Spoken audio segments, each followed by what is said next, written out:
Bonsoir, bienvenue. Il y a encore 2 ou 3 personnes qui vont prendre place. Bienvenue à la Cinémathèque suisse. Pour une fois, on n'est pas au Capitole, mais on n'a pas des resquis. Donc, ça nous fait plaisir de vous voir nombreux et nombreuses aussi ici pour cette soirée spéciale pour un film qu'on a vu en fait il y a quelques mois déjà. C'était en janvier en fait. Le film a été présenté en première au dernier festival Vision du Réel à Nyon. Et puis nous, on avait très très envie de vous le montrer. On cherchait juste le bon moment et la bonne occasion. Et comme vous avez pu voir ici autour du Casino de Montbenon, demain ici, il y a le Festival de la Terre qui commence. Donc je pense que c'est la meilleure occasion en fait pour pouvoir vous présenter ce documentaire moi j'ose dire, de réflexion de Dominique Marché. C'est un film qui nous a beaucoup touchés. Non seulement parce qu'en partie, il est tourné en Suisse, mais aussi en Italie, qui est mon pays natal, mais c'est aussi une très belle réflexion autour en fait, du processus démocratique et aussi de la relation, j'ose dire, de l'être humain à la terre et au territoire. Dominique Marché est ici avec nous ce soir pour présenter le film. Bienvenue Dominique. Et il y a aussi un autre invité d'exception qui est venu pour discuter à la fin de la projection ici avec nous, Roberto Licalzi, qui est aussi interprète d'une certaine manière du film. Benvenuto Roberto.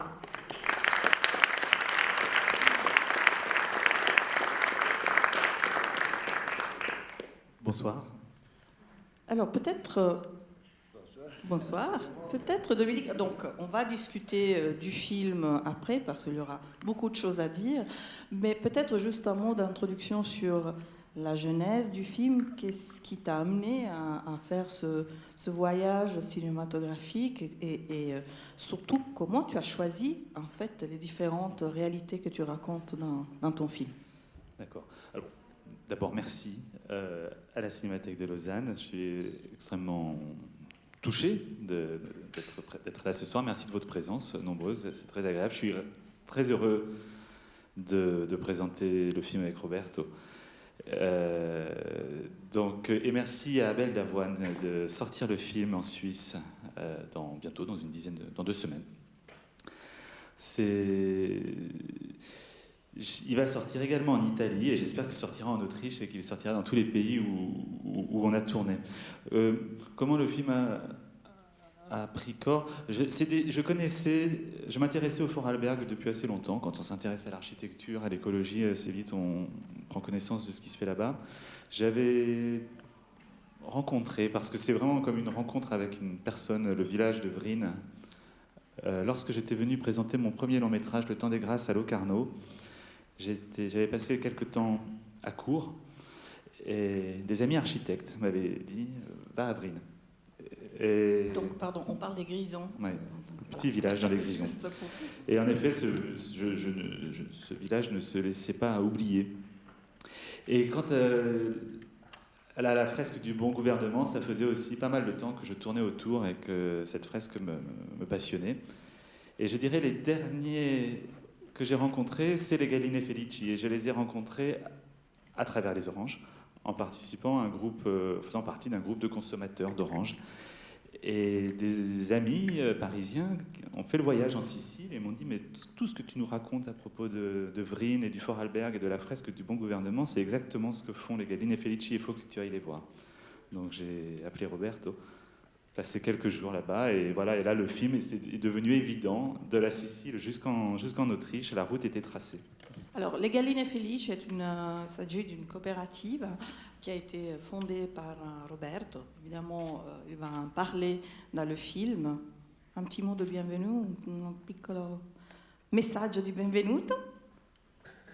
Je suis très content de participer à ce mouvement européen de transformation, de construction des alternatives possibles et absolument nécessaires. C'est là, malgré les dernières élections en Italie. Oups. Non, ça c'était... Je me permets une petite pointe. Pas des alternatives intéressantes. C'est pour ça qu'il faut construire des alternatives tous ensemble. Très bien. Alors, on va commencer à construire ces alternatives ensemble. Je vous souhaite une très bonne projection et évidemment à tout à l'heure pour une belle discussion autour du film de Dominique. Merci.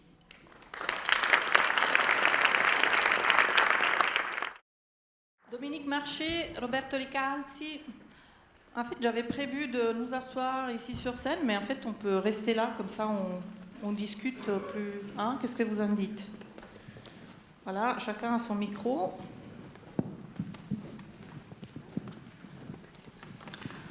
Roberto.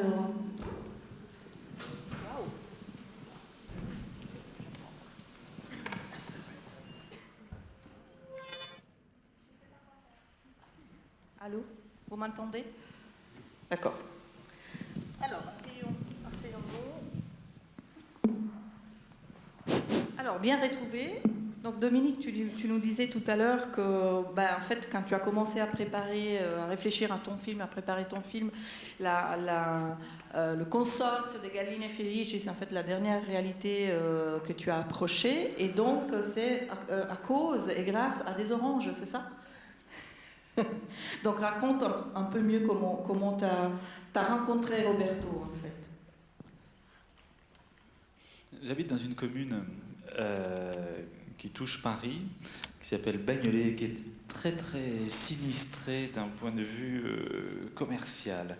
Alors la contrepartie de ça, c'est qu'il y a un grand dynamisme associatif et qu'il y a plein de gens qui s'occupent de créer des AMAP, des associations pour acheter des produits de bio en général. Et donc des amis investis là-dedans m'ont dit on travaille avec des Siciliens. Donc très vite j'ai adhéré et j'ai bien aimé. Il y a quelque chose de très sympathique parce qu'on a un camion qui arrive et puis tout est sur la base du bénévolat. On décharge, on joue à l'épicière en fait un peu et on fait des caisses. Et donc il y a un moyen aussi de se rencontrer, de se voir, de faire connaissance localement dans la ville. Mais à l'époque, moi je ne connaissais pas du tout qui produisait les oranges. Mais quelque part, l'état d'esprit des Galline soufflait aussi chez nous à Bagnolet parce qu'il nous aidait à prendre conscience de notre réalité locale, nous, et à créer des solidarités déjà chez nous. Donc plutôt que chacun soit dans son coin à aller faire ses courses dans la grande surface, on s'organisait, on travaillait, on réfléchissait, on s'appelait pour organiser ces distributions d'oranges. Et au bout de quelques distributions, j'ai commencé à m'intéresser à savoir qui faisait ces oranges. Et puis donc, un jour, j'ai fait le voyage. Et c'est un peu le but, en fait, de ton projet à la base, Roberto. Je peux te parler en français. Tu me dis si tu veux que je te parle en italien ou que je traduis quelque chose en italien. Donc, tu as créé, en fait, les Galline Felici il y a 35 ans, c'est ça? Non, les Galline Felici, il y a 11 ans qu'ils existent officiellement. Mais ils sont nés pas officiellement il y a 15 ans. Et nous sommes nés pour chercher notre survivance. Parce que sinon, dans le marché normal, nous n'avons pas possibilité de survivance, comme j'ai dit dans le film. Mais très vite, nous avons compris que notre survivance, c'est rien, c'est pas relationné. Excusez-moi, mon français c'est terrible, mais c'est rien, notre survivance, si c'est pas connecté avec l'évolution dans le sens de la vie, de tout l'ambiance, de tout l'environnement, oui, naturellement. Et alors, il y a toujours beaucoup de nouveaux projets qui on pense et on met en chantier et oui. Et donc, les Galline Felici, vous êtes dans le réseau des GAS.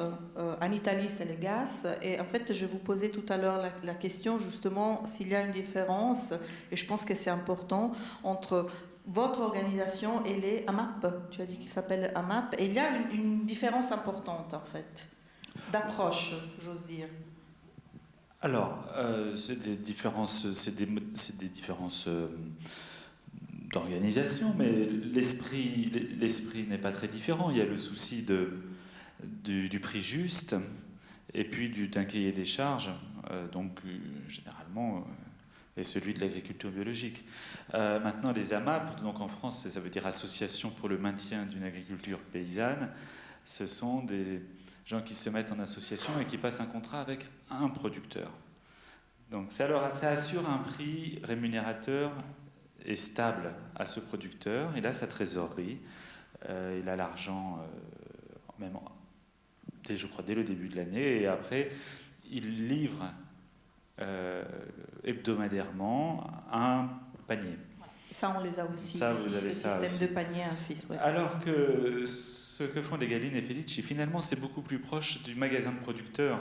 Et ce sont des choses aussi qui se développent pas mal depuis une dizaine d'années en France, où le consommateur ne s'engage pas sur une commande régulière avec des produits qu'en fait il ne choisit pas, qui sont des produits que le producteur. Dans le système AMAP, on reçoit son panier, on ne sait pas ce qu'il va y avoir dedans, c'est des légumes de saison.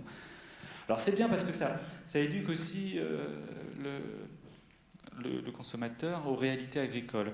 Mais c'est quand même un système assez contraignant pour le consommateur. Le magasin de producteurs, c'est des solidarités entre producteurs et pour se doter d'un outil commun et qui permet de couper tous les intermédiaires entre les producteurs et les clients. Moi, je trouve que c'est plus souple, mais bon, après, c'est des systèmes qui coexistent très très bien.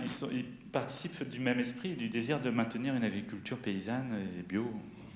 Et Roberto, tu me disais tout à l'heure, en fait, vous êtes maintenant un grand réseau local et en gros, grâce aux Galline Felici, vous nourrissez combien de familles ? 150 familles à peu près, mais vous avez un réseau international dans toute l'Europe.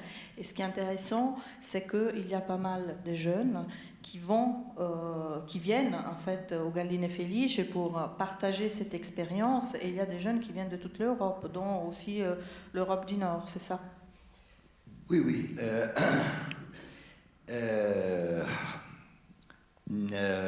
Dans notre réseau, il y a les 40% qui sont jeunes, entre les producteurs qui sont engagés dans les productions d'avocatières, bananes, agrumes, les salariés et beaucoup de bénévoles qui l'ont vu, qu'est-ce qu'on fait en Sicile, c'est quelque chose de très intéressant, qu'il y a une vision des futurs possibles. Et beaucoup de gens viennent pour s'engager dans ce changement social. Mais nous avons des migrants du Nord, dans la France, de Belgique, dans l'Allemagne, mais aussi on accueille de plus en plus de migrants du Sud, des Africains. Et alors, chez moi, dans ce moment, nous avons chez moi personnellement, dans ma ferme, ma famille s'est composée d'une dizaine de jeunes, autour de 30 ans, qui viennent de 10 pays différents. Et avec le projet de construire ensemble quelque chose de complètement différent qui respecte toutes les différences, de la biodiversité. Et alors, biodiversité biologique, botanique, zoologique, mais aussi culturelle, religieuse, tout ça. Mais est-ce qu'auprès de ces jeunes, il y a aussi une envie, une volonté de retourner chez eux, tornare a casa da loro, pour justement proposer ce système, ce que tu proposes? Est-ce que derrière cette envie de partager auprès des jeunes qui viennent vous voir, il y a cette envie de construire quelque chose chez eux? C'est une possibilité, mais la Sicile, c'est trop beau pour la laisser. Je ne sais pas. J'espère que ce système d'économie sociale, relationnelle, qui fait notre vie très mieux, si diffonde et c'est de diffuser en fait ailleurs qu'à Sicile, bien sûr. Partout, c'est la mieux pour tout le monde. Est-ce qu'il y a donc il y a 2 micros qui circulent dans la salle? Est-ce que vous avez des questions pour Dominique ou Roberto?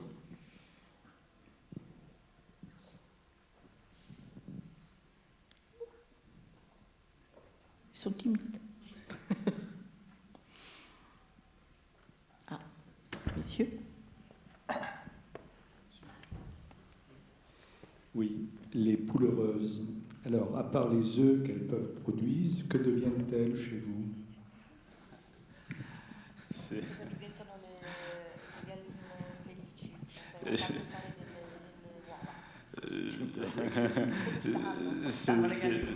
rigolo, je vais laisser Roberto répondre à la question, puisqu'après tout ce sont ces poules, mais je connais la réponse, car le film a été projeté à Rome il y a 2 mois, et en effet, quelqu'un a posé exactement la même question que vous, et ils ont demandé est-ce qu'on les mange, ces poules, à la fin? Donc, Roberto, est-ce qu'on mange les poules? Ah, si on mange les poules? Ah, pas trop, mais ben, les chiens peut-être, de temps en temps. Mon chien, non, ils sont très bien protégés. Mais les poules deviennent des pavoni. Se transforment, non, quand même. Se transforment, oui, c'est la beauté, c'est la vie qui... Les poules se transforment. Mais en tout cas, elles vivent toujours heureuses chez vous. Elles restent là. Oui, bien sûr. Mais de temps en temps, vous en mangez quand même un petit peu. Mais j'espère dans une transformation qu'il les poules pour les... D'accord, libre. Vivre, de transmettre de la joie de vivre à tout le monde. D'accord.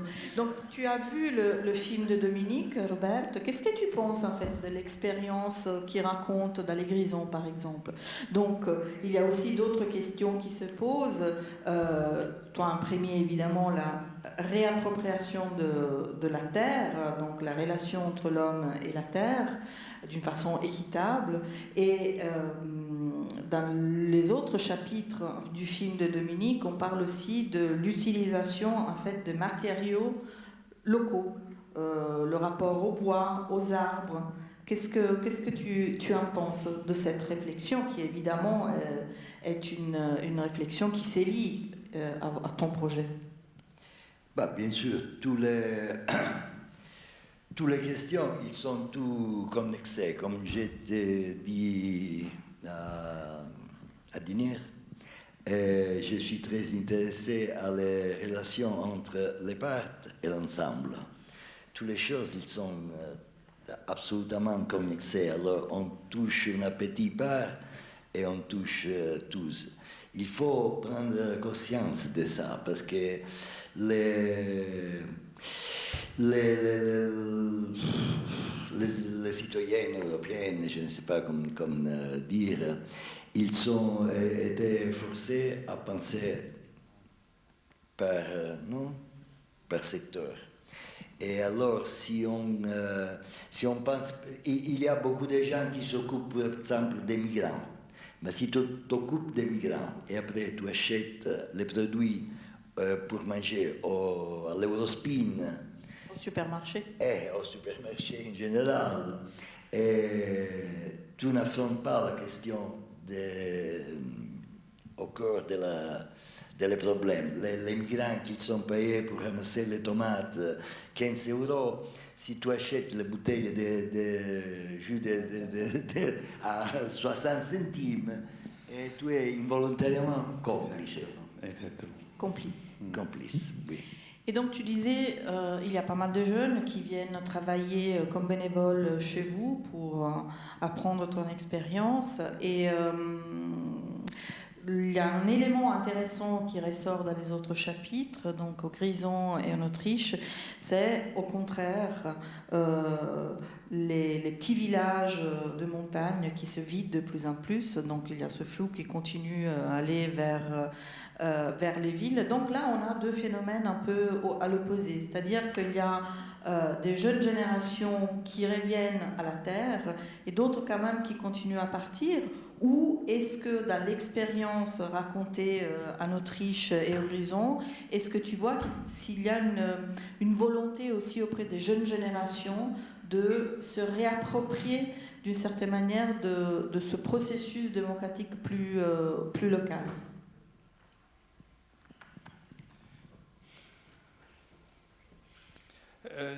C'est pas facile de répondre à ça. Pour moi, ce que le film raconte au Vorarlberg ou dans les Grisons ou en Sicile, c'est la même chose. Les contextes sont très différents, mais ce sont des gens qui se posent les mêmes questions et qui partagent, je dirais, le même horizon. Donc il y a des phénomènes de convergence malgré les différences culturelles, parce que ce sont des cultures politiques très, très différentes. La Sicile souffre d'un exode rural très très fort en vérité. Donc c'est tout à fait comparable à ce qui se passe, comme toute l'Italie, et c'est tout à fait comparable à ce qui se passe dans les Alpes. Donc les Gallin et Felici donnent une impulsion très optimiste dans un contexte qui est quand même très sombre. On le voit dans le film, ce paysage abîmé par la grande distribution, par l'abandon. Dans le centre de la Sicile, il y a plus grand monde. Les villes se perdent leurs habitants. Donc ce qui se passe partout, c'est que les grandes villes attirent, et ça c'est pareil, même en Suisse. C'est ça qui est étonnant, même en Suisse. Donc ces différentes tentatives pour répondre à des phénomènes globaux, avec des succès parfois, des échecs parfois, mais peu importe. En vérité, ce qui est intéressant, c'est de les donner à voir, d'en rendre compte, de les mettre en relation, parce que quand on s'aperçoit que ce qu'on fait, il y a d'autres personnes qui le font ailleurs, qu'on peut être menuisier dans le Bregenzerwald et se sentir tout d'un coup frère d'un producteur d'agrumes en Sicile, ça change le regard que l'on porte sur soi-même et on s'inscrit dans un espace plus ample et on se sent plus fort. Donc c'est comment on renforce. Moi, c'est pas la question, ça m'intéresse pas de définir si d'être optimiste ou pessimiste. La question, c'est comment on renforce cette dynamique qui existe avec ses succès et ses échecs. Comment on la rend plus forte pour l'avenir. Et justement, entre-temps, après la réalisation de ton film, tu l'as montré dans des festivals, est-ce qu'entre-temps, tu as rencontré ou connu d'autres réalités semblables, similaires? Oui, bien sûr, il y en a plein, et notamment en France. Mais c'était important pour moi que le film ne se passe pas en France, parce que justement, en France, l'État est très présent dans la tête des gens. Donc il y a un rapport à l'autorité qui est super fort, à la verticalité. Donc les bonnes volontés ont du mal à se fédérer et on a du mal à passer un certain cap. C'est pour ça que il faut... Moi, ce qui m'intéressait, c'était de ne pas rester dans une posture d'opposition, de blocage, mais de chercher la ligne de fuite. Et ça, je trouve que les Gallin, ils ont vraiment cette philosophie-là. S'il y a quelque chose, une pierre dure en face, on va travailler la pierre tendre et on contourne l'obstacle et on cherche nos alliés plutôt que de forcément s'affronter à l'ennemi. C'est une très très bonne philosophie. Et le fait, à travers les oranges, y a cet esprit qui se transmet aussi aux gens qui les reçoivent, qui les mangent, qui les achètent et qui les partagent. Et on apprend à s'organiser sur leur modèle. Donc ça, c'est une dimension qui est extrêmement importante, c'est le partage d'expériences, la mise en réseau des expériences. Et ça, c'est le grand chantier actuel des Gallin. Et par-delà la dimension agricole, il y a cette dimension de fédérer les bonnes volontés, les énergies un peu partout en Europe à travers des événements, des fêtes, tout un tas d'activités, des choses avec les écoles, enfin. Et de plus en plus, ça a une dimension européenne, donc les gens réapprennent à parler un peu l'italien, un peu le français, un peu l'allemand, et on essaie de se parler chacun dans sa langue et pas en anglais. Ça, c'est des choses qu'il faut faire. Il faut refabriquer de l'Europe, et ça passera par des choses comme ça, très concrètes. Où est-ce qu'on trouve tes produits maintenant, Roberto? Est-ce qu'on trouve des oranges, des galline felici en Suisse?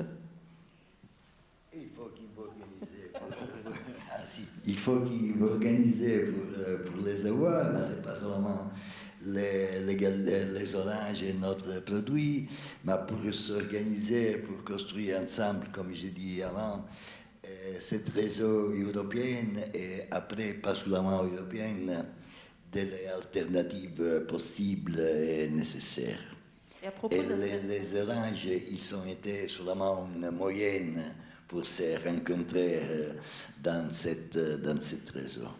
Et à propos de ça, parle-nous un peu comment il s'appelle, le bureau des questions du futur. Ouais. Ça, c'est quelque chose qui ressemble à une réalité sortie d'une bande dessinée de science fiction. Enfin, en tout cas, le titre, je le trouve très, très, très intéressant. Mais donc, ce bureau existe bel et bien. Et donc, comment ça fonctionne, en fait? Ils réfléchissent, ils aident des petites réalités à développer des projets pour le futur? Alors, effectivement, il n'y a pas d'équivalent. D'après Manfred Henrigel, son directeur jusqu'il y a peu, puisque maintenant il travaille en Suisse et dirige un centre de méditation bouddhique. Vous voyez ? Qui est où le centre, tu le sais ?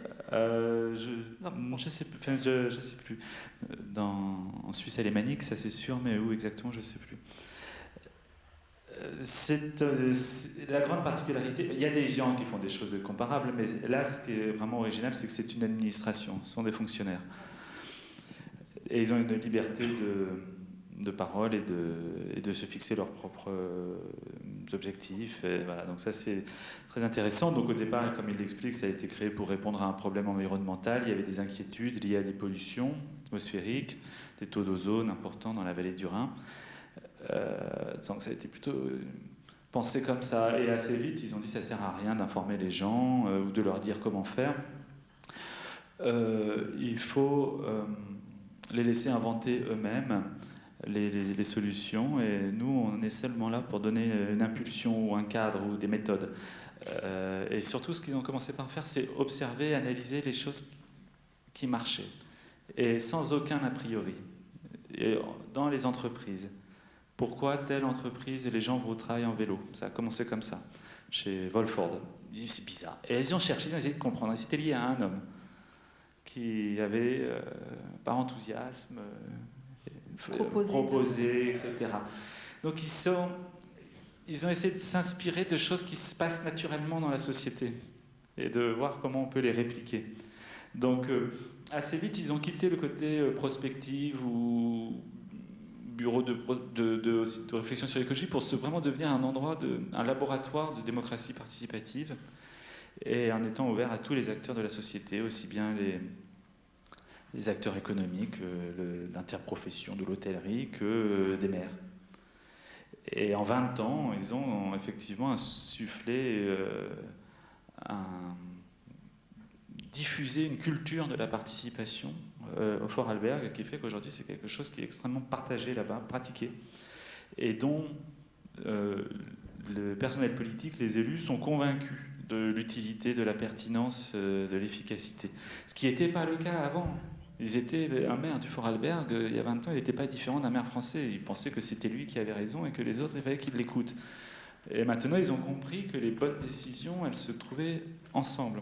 Donc ils commencent tous par faire des burger rats, des conseils citoyens, pendant des mois, ils discutent. Et il y a le bureau qui est là et qui les aide et qui dit écoutez, nous on a essayé cette méthode, mais peut-être qu'on peut faire mieux. Faites un burger rat sans ordre du jour, c'est encore mieux. Donc les gens se réunissent, mais on ne leur a pas proposé de se réunir pour réfléchir sur tel ou tel sujet. Simplement, ils parlent librement de leur commune, de leur territoire, du paysage, de comment ils se projettent dans l'avenir. Et il y a toute une méthode, un accompagnement. Ils sont là, les gens du bureau, à noter sur des tableaux. Alors, est-ce que ça, c'est une question? Est-ce que ça, c'est une solution? Et puis, ça avance comme ça.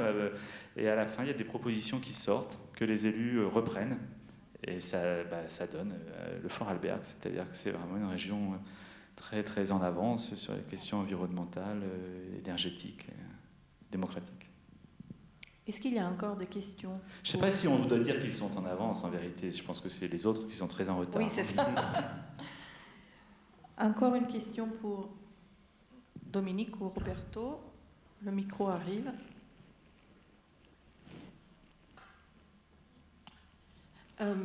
J'avais envie de polémiquer un peu avec vous, parce que le film, il m'a bouleversée. Enfin, il y a beaucoup de réflexions actuelles qui nous préoccupent tous par rapport à l'engagement. Et puis, d'un côté, il y avait constamment, pour moi, en tout cas, beaucoup d'ambivalence dans l'humain qui se projette dans un avenir, qui réfléchit par rapport aux réalités qui questionne les nouvelles versions. Et puis il y a toujours des limites au système. Donc il y avait par exemple, je pensais au Werkraum, quand il y avait cette entité, il y a la solidarité, elle est partout, et on voit cet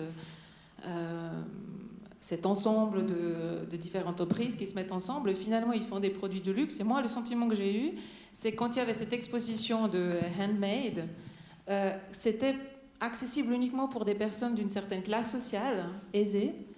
Donc j'étais un petit peu, je me suis dit, tiens, c'est à nouveau, c'est comme des riches qui fuient les villes dans les campagnes, et puis ils ont un peu l'image d'idéalisation de la campagne. Donc pour moi, c'est un exemple. Puis tac, on passe sur un autre tableau. Je trouvais très beau, en fait, comment vous nous avez baladé au début sur cette peinture, et on revient là-dessus, et puis j'avais l'impression vraiment on était dans ces paysages-là. Et puis aussi par rapport à Roberto, je trouve admirable ce que vous faites, mais à nouveau je vais polémiquer. C'est pas des produits locaux. Les oranges, elles prennent ce tunnel, elles vont très loin. Donc ma question c'était aussi dans quelle mesure est-ce que c'est possible de vendre les oranges uniquement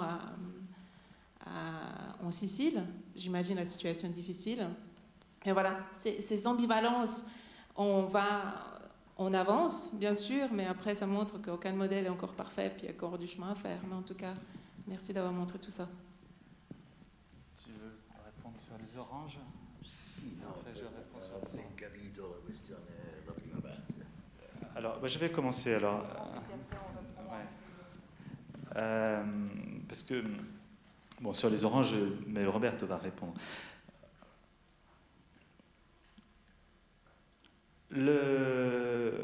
Qu'est-ce qui se passe au Bregenzerwald? Le Werkraum, c'est une centaine d'entreprises dans un territoire qui est tout petit. Déjà, le Vorarlberg, c'est pas grand. C'est grand comme le département du Rhône. C'est un demi-département français. Donc là, on a une sous-région dans une région qui est petite. Moi, ce que je trouvais extrêmement impressionnant, c'est que dans un territoire aussi petit, il y a une centaine d'entreprises artisanales qui coexistent. Certaines, c'est une ou deux personnes, et comme dit Marcus, ils sont peut-être une quinzaine, c'est plutôt une grosse entreprise. Ce sont des gens qui se sont organisés pour ne pas disparaître. Donc, ce n'est pas des gens qui sont venus de la ville pour... c'est une région qui a une tradition multiséculaire de travail du bois. Cette tradition, ces savoir-faire ont failli disparaître un peu comme partout ailleurs et ont été ressaisis in extremis à la fin des années 60 par un petit groupe de maîtres charpentiers et architectes écologistes. C'est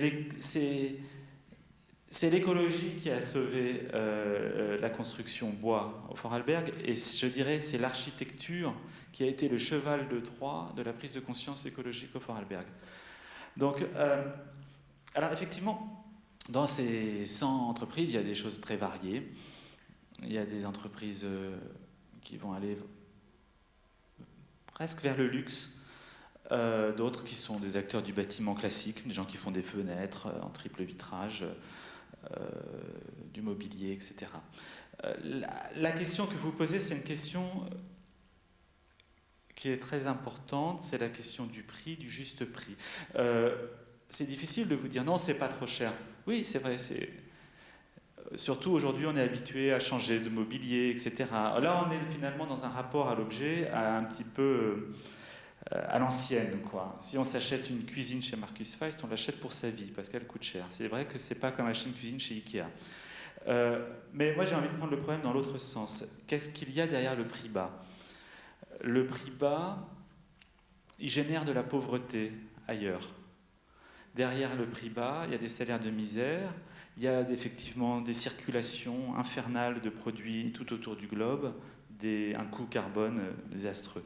Là, on est dans une économie où l'objet est peut-être plus cher que celui de la production industrielle, mais c'est surtout, dans ce prix, il y a de la valeur ajoutée locale, c'est-à-dire qu'il y a du travail sur place, donc il y a de la formation, il y a de la transmission de savoir-faire, il y a tout un projet collectif, quoi, dans ce prix.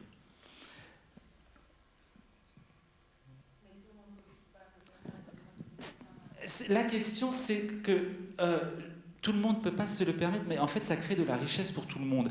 Ça crée des entreprises qui vont bien, des artisans qui sont fiers de leur travail.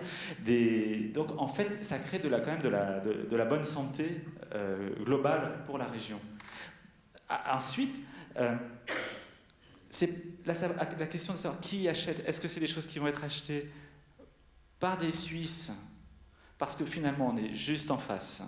Donc évidemment, ça, et les gens du Vorarlberg le savent très très bien, et ils le disent souvent, ils ont profité, ils ont bénéficié du fait d'avoir des voisins riches.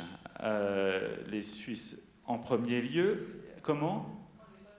Non, mais le rapport de change est tel que, évidemment, c'est... Pour le coup, moi je l'ai expérimenté, parce que pour aller au Briançerwald, on arrivait à Zurich, et on a l'impression d'arriver à nouveau dans un pays normal quand on traverse la frontière. Voilà, quand on vit avec l'euro, bref. Donc évidemment qu'ils profitent du pouvoir d'achat des gens qui sont payés en francs suisses.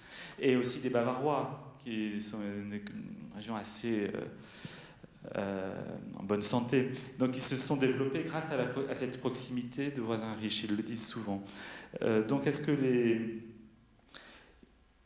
Effectivement, le Werkraum, c'est une association d'entreprises qui s'est essentiellement, je dirais d'abord concrétisée par la fabrication d'un bâtiment, qu'ils ont d'ailleurs commandé à un architecte suisse, Peter Zumthor, sûrement pour aplanir toutes les rivalités locales. C'est dit, on va confier ça à un Suisse, comme ça il n'y aura pas de conflit, il y a tellement d'architectes au Vorarlberg. Et c'est une vitrine. Donc ils ont misé sur quelque chose, effectivement, sur l'excellence, pour générer un certain type Ils ont essayé de trouver leur niche pour survivre et continuer à faire ce qu'ils savaient faire. Qu'est-ce que ça peut produire à l'avenir ? C'est ça qui est important, c'est pionnier. Ils créent un écosystème qui marche, avec peut-être des produits chers, mais ça laisse la place à des gens derrière pour faire autre chose, se diversifier, être peut-être moins cher. Je ne pense pas que sur les 100 entreprises du Werkraum, tout soit orienté vers le luxe. On est aussi sur des productions classiques liées au métier de l'artisanat, du bâtiment. Les oranges, tu veux... Pas sur la main les oranges. Si, non. Ma come si chiama il trapano? Il trapano. Il drill. La perceuse. Ah, la perceuse, ah si. Bah, c'est mieux un drill chinois qui se coûte 15 € et tu l'utilises une fois après le jet, ou un bien drill que tu l'utilises pour toute la vie. Il faut changer un peu l'échelle des valeurs, des idées, des besoins et tout ça, pour moi. Parce que sinon, c'est toujours la connexion entre les petits pas et l'ensemble, la grande quantité de déchets qui on submerge, etc., etc. Et sur la question spécifique des oranges, tu as parfaitement raison. Et nous avons déjà commencé une reconversion culturelle, bien sûr. Et nous avons commencé comme producteurs des oranges, qui c'est une culture typiquement, comme je peux dire, coloniale, destinée à l'exportation. Hein. Mais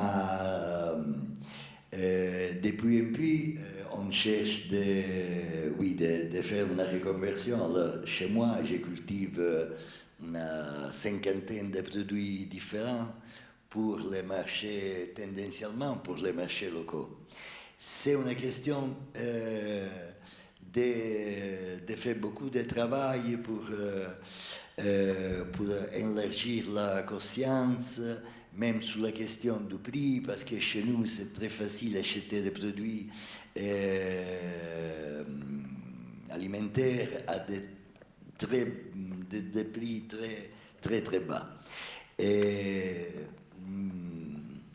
c'est un grand processus culturel qui amène des résultats importants. Il a déjà amené. Chez moi, comme autour à ma ferme, j'ai commencé comme bio il y a 35 ans. Et bien sûr, je suis considéré un fou. Maintenant, l'utilisation des produits chimiques autour à ma ferme s'est réduite de 99%. C'est pas mal. Je vais apporter des compléments. Effectivement, on peut dire que ce n'est pas du circuit court dans le sens où les oranges sont produites en Sicile et sont vendues loin, mais c'est du circuit court dans le sens où il n'y a pas d'intermédiaire entre les producteurs et les consommateurs. Donc la valeur ajoutée va aux producteurs. Et donc on arrive à la fin avec un produit de super qualité qui est à un prix tout à fait assez bas en fait pour le consommateur et assez haut pour eux. Donc le système il est vertueux. La question, parce que ça on en avait parlé avec Roberto et les Galline, et ils réfléchissent à tout. Ils disent on va vendre nos oranges en France, en Belgique, en Autriche parce qu'on ne concurrence pas des producteurs locaux. Il n'y a pas de production d'oranges dans ces pays-là, donc ça va. Par contre, on ne va pas y vendre nos tomates parce qu'il y a des producteurs de tomates en France ou en Suisse. Je me souviens qu'on avait parlé à un moment du développement du réseau des Gallinés dans le sud-ouest de la France. Et alors, je ne sais pas si ça aboutit, mais tu avais dit, dans le fond, ce n'est pas à nous de le faire. Il faudrait plutôt qu'on aille voir les Espagnols pour leur parler de notre modèle et qu'eux aillent à la rencontre des consommateurs français. L'idée, c'est pas d'accaparer des parts de marché. L'idée, c'est d'être un acteur du changement et d'inspirer, et éventuellement d'être copié, ou surtout d'inspirer que les gens se disent, voilà, nous, comment on peut faire dans cet état d'esprit-là. Une question ? Justement, par rapport à ça, toute l'expérience que vous avez accumulée avec ces 35 ans de bio et... comment dire ? Excusez-moi. Oui, enfin, toute l'expérience que vous avez accumulée aussi dans les réseaux et la construction de ce système économique, comment est-ce qu'on y a accès justement en tant qu'individu? Enfin, à part ce film, ce serait impossible de savoir que ça existe, en fait. C'est un sauf si début, on quand même. s'intéresse. Si, mais voilà, mais quand on... c'est par étapes. Voilà, aujourd'hui, c'est une étape pour vous, vous en prenez conscience. Demain, vous regarderez peut-être Galline et Felici sur Internet. Vous aurez un site très bien fait, qui est traduit en français, qui est en italien, en français, je crois même maintenant en allemand. Oui, les Galline et Felici est aussi en français, effectivement. Donc, et ça, Roberto l'a dit tout à l'heure, et c'est extrêmement important, vous voulez les oranges, organisez-vous. Ça ne vient pas tout cuit. Donc, c'est là où c'est quelque chose... c'est une initiative qui est foncièrement politique. C'est qu'eux se sont organisés pour continuer à être des agriculteurs et à nous aussi, consommateurs, de s'organiser pour être des partenaires, enfin, pour qu'on participe du même projet. Attention, je fais l'exemple aussi. En Italie, donc, le Galline Felice est un exemple. Je parlais tout à l'heure du réseau de gaz. Littéralement, ça veut dire les groupes d'acquisto solidale, donc d'achat solidaire. Donc c'est vraiment un réseau qui est répandu dans toute l'Italie où justement il y a des centres dans les grandes villes où les produits, par exemple, du consortium de Galline Felice arrivent une fois par semaine à ces prix-là et tu t'inscris et puis tu as accès à ces produits. Il y a des organisations semblables en France, on a parlé tout à l'heure de la MAP, et ici en Suisse romande, il y a l'ACP, donc le système de panier dont on parlait, qui est l'agriculture contractuelle de proximité. Donc il y a quand même différentes réalités semblables qui sont en train de se développer et de s'organiser dans tous les pays européens. Il suffit d'aller faire un tour vraiment sur Internet et vous voyez ça. Et en plus, le site de Galline Felice, maintenant, il est en 3 langues, il y a toute l'historique. Et là, si vous êtes intéressé, évidemment, vous êtes invité à prendre contact avec ces réalités et à aider à les développer. Roberto? Si, je répète, il faut s'organiser, qui c'est les valeurs principales. Nous sommes arrivés pour Assard, dans le sud-est de la France, et dans une vallée il n'y a pas beaucoup d'habitants. Et pour acheter notre linge, ils se sont organisés et maintenant il y a un réseau très très grand, très actif et qui donne un grand esprit de communauté. Ils font beaucoup de choses qui sont absolument hors des oranges et ils s'occupent de l'éducation, de la gestion de la région et des achats des autres produits. Ils ont permis à des petits producteurs locaux de pommes, de fromages, de survivre. Et la chose principale, c'est sentir ensemble plutôt qu'individus isolés. Et ça, c'est les valeurs principales de toute cette histoire. Et oui, alors, c'est un invite à vous organiser dans cette direction. Et on arrive déjà en Suisse, on arrive chaque mois à Genève avec notre produit. Et pour nous, c'est possible d'arriver ici aussi. Mais la spédition de la livraison d'une cagette, ça coûte beaucoup plus cher plutôt que la livraison d'une palette. Et alors c'est mieux pour tous de vous organiser. Et notre produit, ils ne sont pas pour l'élite. Notre linge arrive à Paris à 1,50 €, 1,60 €, qui c'est très populaire, compris.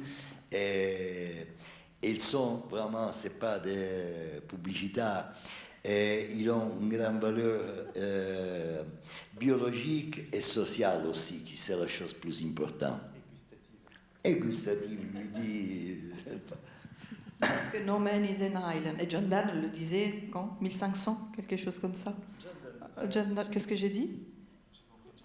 Non. Ben, il le disait en 1500, donc lui, il avait déjà tout compris. Mais quelque chose comme ça. Ceci dit, à propos de réseautage et de parler de ce film et des expériences, je vous signale que le film va sortir dans 2 semaines. Oui. Voilà, le 20 de juin, dans toute la Suisse. Ici à Lausanne, ça sera aux Galeries Pathé. Donc, si, comme je pense, vous trouvez le film et les sujets du film intéressants, je vous invite à en parler autour de vous et d'inviter vos amis à aller voir le film et en fait prendre inspiration de ce film et pourquoi pas après aller consulter le site delle Galline Felici, les poulets heureuses. Je remercie vivement Roberto qui est quand même venu depuis la Sicile pour être avec nous ce soir et Dominique qu'il a pu venir parce qu'il n'y avait pas de grève en France. C'est une très belle aventure, merci beaucoup et puis je pense que ça va bien continuer. Merci à vous. Merci Et à à vous bientôt. pour l'invitation.